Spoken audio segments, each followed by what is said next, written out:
I would like to chip in, if you allow, on the theory of what happened today. Yeah.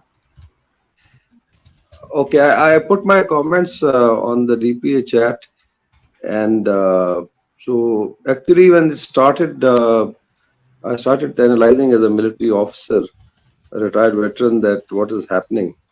And I came up with three scenarios.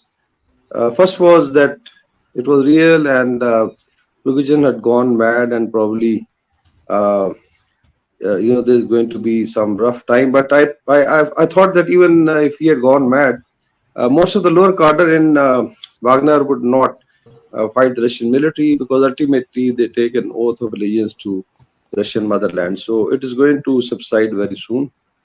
Scenario two was maybe it appears out of place, but now connecting the dots last 48 hours, it was that basically it was part of Maskirovka. That's my theory, and we can discuss it.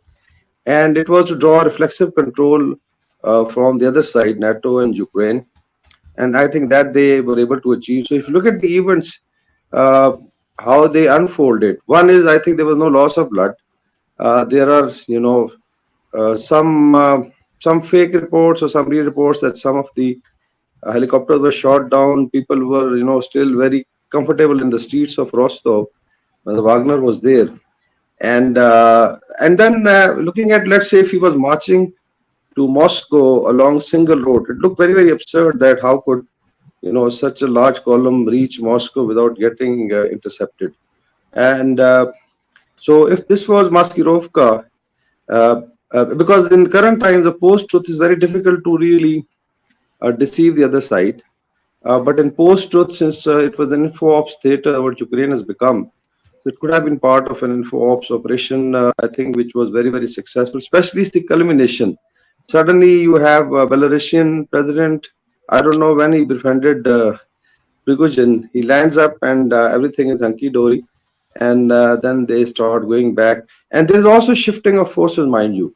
Like there is a shifting of forces from south to north in this entire gambit, because there is, I think, Ahmad boys are moving up to replace where Wagner, and Wagner has moved further north.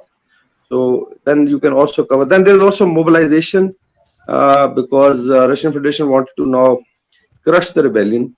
So there's mass mobilization. So this allows, the Russian side to mobilize 300,000 people. And there were a lot of dust created by the NATO and Ukrainian and Western websites on social media. There were all kinds of stories like Putin's aircraft is missing and all that. So these are two or three scenarios that I predicted in the start when it started. But we can discuss that what happened, because I think next 48 hours things will be more clear what happens to Prigozhin, and if there was a compromise, what sort of compromise. But suddenly everything, falling back to normal.